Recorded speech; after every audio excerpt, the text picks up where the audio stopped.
Fala galera, tudo tranquilo? Bom pessoal, a gente vai começar agora o estudo da eletrodinâmica. A eletrodinâmica ela é uma parte da física que está interessada em estudar a carga elétrica em movimento. E aqui eu quero começar com uma motivação que é bem interessante, pessoal, que é a emissão de luz de um corpo. Um corpo emitir luz para a gente é muito importante porque é assim que a gente consegue luz, por exemplo, à noite, para iluminar as nossas casas. E aí eu pergunto para vocês, como que nós iluminávamos as nossas lares, as nossas casas, antes da invenção da lâmpada elétrica, antes da gente dominar completamente a eletricidade? O que a gente usava para iluminar as nossas casas? Se você forçar um pouquinho a cabeça, pensar um pouquinho, talvez você já tenha conversado aí com seus avós, com seus pais, e você deve saber que, por exemplo, quando acaba a luz da casa da gente, a gente usa uma vela. Antigamente o pessoal tinha umas velas mais sofisticadas, porque era realmente a fonte de luz das residências. Então a gente usava lampiões, lamparinas. Então basicamente, pessoal, o que a gente usava para iluminar os nossos lares antes da lâmpada elétrica ser difundida no mundo todo era o fogo. Basicamente o que a gente usava eram vários equipamentos que eram alimentados pelo fogo. Ele era o cara que fornecia luz para a gente nas noites adentro. Então, eu pergunto para vocês, beleza, então o fogo ele é um cara que emitia luz, né? Porque ele emite luz e consegue iluminar as coisas. Agora, pessoal, sem ser o fogo, quais objetos emitem luz? E eu pergunto mais, o que é preciso para que um corpo emita luz própria? Então, pessoal, pensa num corpo aí que você acha que emite luz própria. Bom, sem ser as lâmpadas de hoje, né? Vamos pensar aí em coisas anteriores. O que a gente imagina que emita luz própria? Bom, o primeiro cara que emite luz própria que a gente sabe muito bem é o Sol. O Sol ele emite luz e fornece luz para o nosso planeta. A Lua, a gente tem que lembrar que ela não emite luz. A Lua, na verdade, a luz que chega para a gente vinda dela, na verdade, é um reflexo da luz do Sol.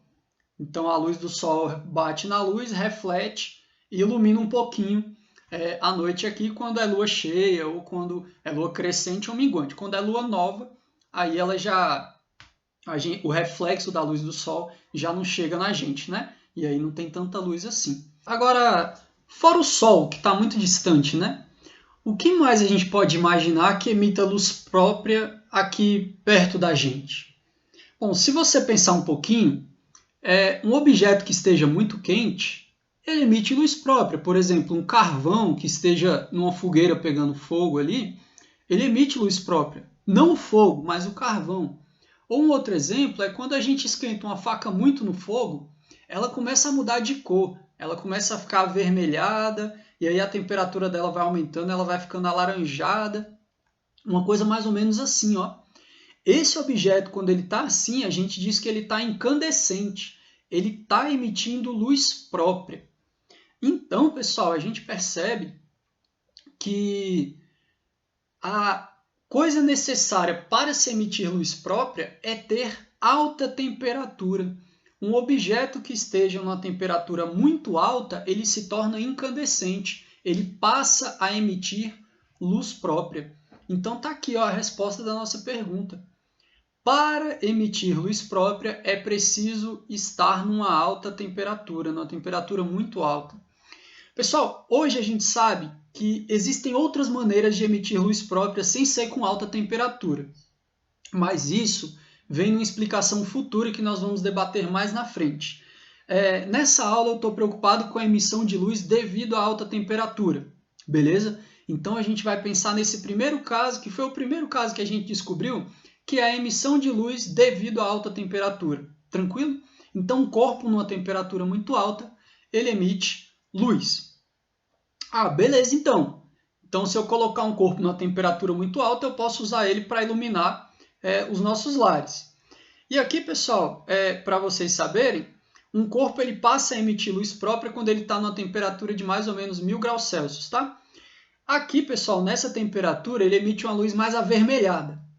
Esse objeto aqui que está mais amarelado, mais alaranjado, ele já está numa temperatura maior do que 1000 graus Celsius. Provavelmente ele deve estar aqui quase nas casas dos 2000 graus Celsius ou 3000. Ele já está numa temperatura um pouco mais alta, beleza? Quando está em 1000 graus Celsius, ele emite luz própria, mas mais da cor vermelha, e não emite tanta luz assim, tá bom? Então a minha pergunta agora é a seguinte: eu posso usar uma coisa, um objeto que esteja numa temperatura muito alta para iluminar minha casa. Beleza. Mas eu não uso fogo para esquentar as coisas? E depois que eu tiro do fogo, esse troço não esfria em geral muito rápido? Principalmente se estiver numa temperatura muito alta? Então a gente tem um problema. De toda forma, a gente ficou preso ao fogo para iluminar os nossos lares. E aí, pessoal, a próxima pergunta interessante é exatamente essa.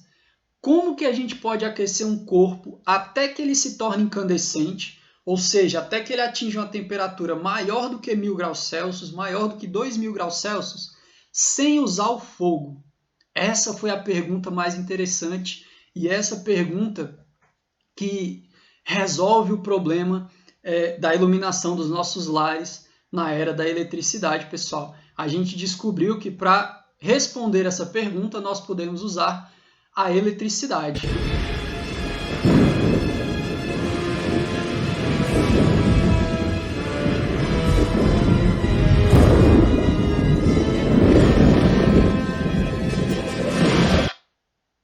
Nesses raios, por exemplo, nós temos eletricidade produzindo rajadas de altíssimas temperaturas que emitem muita luminosidade.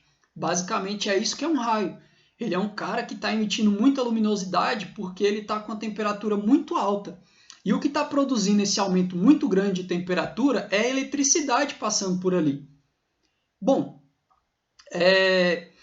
então agora, para a gente entender melhor esse fenômeno, nós precisamos estudar um pouquinho da história evolutiva da eletricidade. Como que esse negócio evoluiu, né, pessoal? Eu não vou contar a história toda, eu vou contar só a parte que interessa aqui para o nosso caso, que é o seguinte. Primeiro, nós começamos a controlar bem a eletricidade em 1800. Porque em 1800, no ano de 1800, o carinha que vocês devem conhecer, que é o Alessandro Volta, ou para quem não sabe, é o italiano Alessandro Giuseppe Antonio Anastasio Volta, ele criou a primeira pilha voltaica. E a pilha, pessoal, ela foi muito importante porque a partir da criação da pilha foi o momento em que a gente conseguiu ter a energia elétrica armazenada. A gente conseguiu armazenar eletricidade em algum lugar e a gente começou a conseguir fazer experimentos com essa eletricidade armazenada, com essa energia elétrica armazenada. Então a gente começou a conseguir evoluir o estudo sobre isso.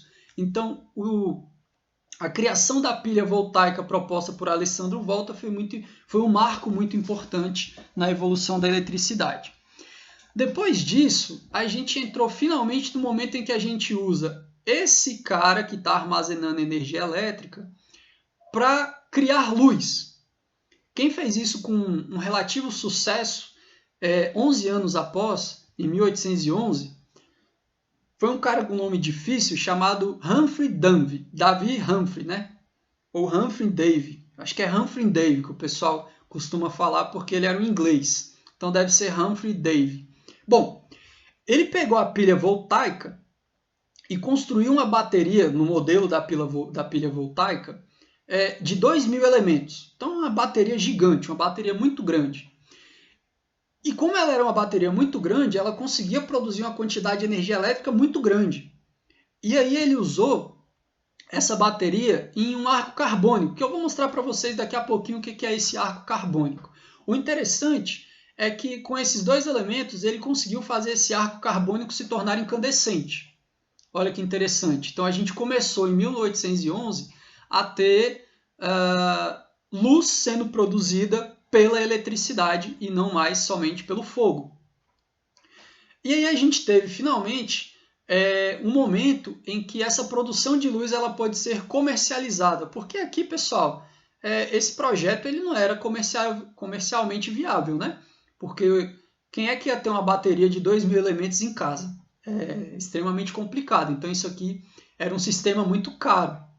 E a luz, ela começou a conseguir ser mercantilizada, comercializada, somente quase 70 anos depois, com o nosso queridíssimo Thomas Edison, que criou a primeira lâmpada incandescente comercial. Pessoal, nesse período aqui, nós tivemos uma grande evolução. Várias lâmpadas foram criadas, várias lâmpadas de arco carbônico foram criadas, algumas até um pouco comerciais, mas o Thomas Edison ele ficou muito famoso como criador da lâmpada, efetivamente, justamente porque ele criou o modelinho de lâmpada que a gente usou até recentemente, que são as lâmpadas incandescentes com tamanho agradável, lâmpadas pequenas, e possibilitou o comércio viável, realmente viável, dessas lâmpadas. E aí a gente conseguiu iluminar as nossas casas com esse projeto. Thomas Edison, ele era um americano empresário, né? Então ele